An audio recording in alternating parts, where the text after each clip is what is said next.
नमस्कार दोस्तों, आप सभी का बैक पेन रिलीफ प्रोग्राम के 6th वीक में स्वागत है। दोस्तों, इस वीक में हम बात करने वाले हैं कि कैसे आप लोगों को अपने अपने बायस के अकॉर्डिंग अपने बैक पेन के लिए कौन कौन सी एक्सरसाइज करनी है, किस तरह से करनी है। तो चलिए वीडियो शुरू करते हैं। अब हम बात कर लेते हैं कि वीक 6 के अंदर फॉरवर्ड बायस वालों को इस वीक एक नई प्रैक्टिस शुरू करनी है, एक नई एक्सरसाइज शुरू करनी है जिसका नाम है उत्कट आसन। उत्कट आसन को आप सिंपल लैंग्वेज में स्क्वाट भी बोल सकते हैं, ठीक है। तो आपको उत्कट आसन की प्रैक्टिस करनी है। तो चलिए समझ लेते हैं कि प्रैक्टिस कैसे करनी है। इसके लिए आपको करना क्या है कि आपको अपने और सीधे खड़े होकर अपने पैरों के बीच में गैप बना के रखना है, अपने वेस्ट रीजन की चौड़ाई जितना, ठीक है। जितना आपका ये वेस्ट रीजन है उतना ही पैरों के बीच में आपका गैप, ठीक है। पैरों की उंगलियां अभी फिलहाल सामने है, ठीक है। फिलहाल के लिए इतना ही गैप पैरों के बीच में, और पैरों की उंगलियां जो है टोस जो है सामने की तरफ है, ठीक है। उसके बाद आपको करना क्या है कि आपको अपने कोर मसल्स को कॉम्पैक्ट रखना है, और कोर मसल्स को कॉम्पैक्ट रखते हुए अपने हेड को न्यूट्रल पोजीशन में रखते हुए, फेस सामने रखते हुए, हिप जॉइंट से ये मानते हुए आपको बैंड करना है कि आप अपने सिटिंग एरिया को पीछे और नीचे ले जा रहे हैं, ऐसा मानते हुए कि पीछे कोई चेयर या स्टूल रखा है और आप उस पर बैठने जा रहे हैं, यानी कि फेस सामने, कोर मसल कॉम्पैक्ट, ठीक है। और आपको अपने हिप्स जॉइंट से बैंड होते हुए अपने सिटिंग एरिया को नीचे ले जाना है, ठीक है, और वापस आना है, ठीक है। अभी आपको फिलहाल बहुत नीचे नहीं ले जाना है क्योंकि ये आपका फर्स्ट डे है और आप पहली बार प्रैक्टिस कर रहे हैं। तो आपको आराम से जो है हिप से बैंड करते हुए अपने सिटिंग एरिया को आप नीचे ले जा रहे हैं, ठीक है, और वापस आ रहे हैं, ठीक है। नीचे जा रहे हैं, आप वापस आ रहे हैं। जो आपके हाथ की हथेलियां हैं उसे आप सामने रख सकते हैं थाई के ऊपर, ठीक है। और जब आप नीचे जाएं तो आप अपने हाथों को थाई पर स्लाइड करते हुए नीचे ले जाएं। जब आप ऊपर लाएं तो हाथों को स्लाइड करते हुए सीधा कर लें, ठीक है। इस तरह से आपको पहले 4 से 5 बार ये प्रैक्टिस करनी है, ठीक है। और प्रैक्टिस करने के बाद जैसा कि हर बार बताया जाता है आपको कि जब भी आप कोई नई प्रैक्टिस करते हैं तो आपने पहले उसे 4 से 5 बार प्रैक्टिस किया, फिर आपको ये चेक करना है वापस आके कि कहीं आपको प्रैक्टिस के बाद पेन तो फील नहीं हो रहा है। अगर आपको प्रैक्टिस के बाद पेन फील हो रहा है तो इसका मतलब ये है कि आपकी बॉडी अभी इस प्रैक्टिस के तैयार नहीं है, आप अभी इस प्रैक्टिस को करने के लिए कैपेबल नहीं है, या फिर आप जो है इस जो भी प्रैक्टिस आप कर रहे हो या जो आप इस प्रैक्टिस को कर रहे हो आप उसे गलत तरीके से कर रहे हो। तो आपको वापस आना है, फिर से वीडियो देखना है, अच्छी तरह टेक्निक समझनी है और वापस से प्रैक्टिस को करके फिर से चेक करना है कि इस बार आपको पेन फील हुआ या नहीं, ठीक है। प्रैक्टिस के बाद बैक में पेन फील हुआ या नहीं, ठीक है। तो आपको इस तरह से प्रैक्टिस करनी है, ठीक है। अगर आपको कंफर्टेबल फील हो रहा है तो आपको डे 1 पर 10 रिपीटेशन करने हैं, और आपको 10 रिपीटेशन करने हैं डायनेमिक वे में, यानी कि आप नीचे जा रहे हैं वापस आ रहे हैं, नीचे जा रहे हैं आप वापस आ रहे हैं, आप अपने आप को होल्ड नहीं कर रहे हैं, ठीक है। 10 ये जो आप रिपीटेशन कर रहे हैं तो आप जो है बस आप मूवमेंट कर रहे हैं आने और जाने की, ठीक है। और हर बार जब भी आप नीचे जाएं, जब भी आप ऊपर आए, आपको अपने कोर मसल्स को कॉम्पैक्ट रखना है, ठीक है। यानी कि बिना कोर मसल्स को कॉम्पैक्ट किए आपको मूवमेंट नहीं करनी है, ठीक है। और अभी हम जो है बहुत नीचे नहीं जा रहे हैं, ये ध्यान रखिए, ठीक है। अब सबसे इंपॉर्टेंट बात, अब क्योंकि आप ये पहली बार प्रैक्टिस कर रहे हैं तो आपको 2 चीजें ध्यान रखनी है।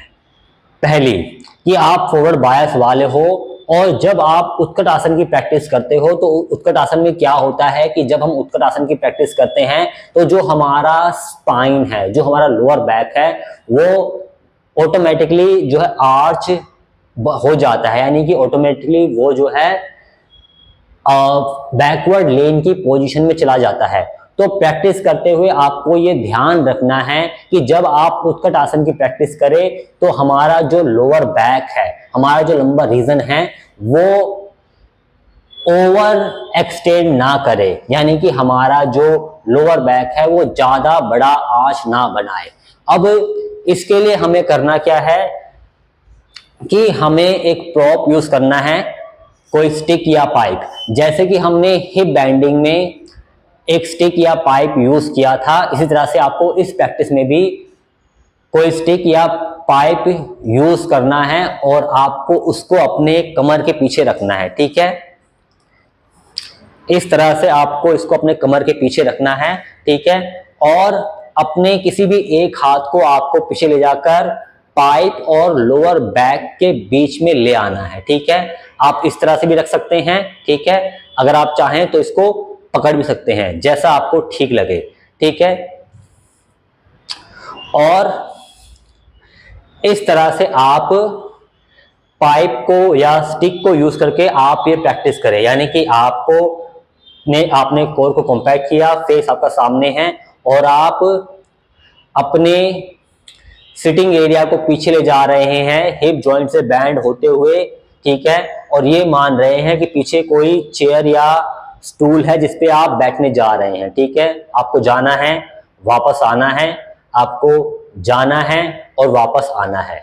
जब आप इस तरह से प्रैक्टिस करेंगे तो आपको ये अवेयरनेस रहेगी कि प्रैक्टिस करते वक्त आपका जो स्पाइन है वो ओवर आर्च हो रहा है या नहीं।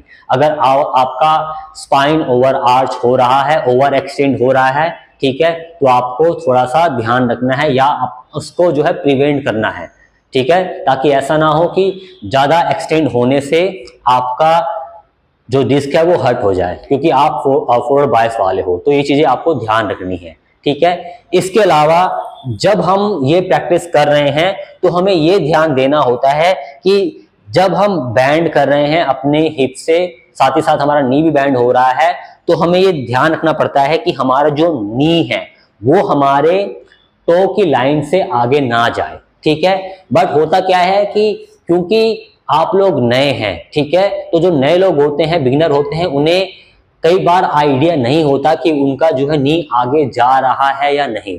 ठीक है, तो उनको करना क्या है कि उन्हें प्रैक्टिस करते वक्त कोई प्रॉप जैसे कि पाइप यूज कर सकते हैं, स्टिक यूज कर सकते हैं, उसको आपको रखना है अपने बिग टो के सामने। ठीक है, आपके दोनों फुट जो है एक लाइन में है। ठीक है, तो आपको अपने किसी भी एक बिग टो के सामने उस पाइप या स्टिक को रख देना है। ठीक है, और उसे सीधा रखना है थ्रू आउट द प्रैक्टिस, यानी कि आपको उसको आगे इस तरह से नहीं ले जाना है। ठीक है, इस तरह से आपको इसे रखना है सीधा पाइप को, और अब आपको वापस से हिप से बैंड करना है और अपने सिटिंग एरिया को आपको नीचे और पीछे की तरफ ले जाना है। ठीक है, और जब आप नीचे जा रहे हैं और आपका नी बैंड हो रहा है तो आपको ये चेक करना है कि क्या आपका नी पाइप पे टच कर रहा है या नहीं। ठीक है, अगर आपका नी पाइप पे टच कर रहा है तो ये आपके लिए एक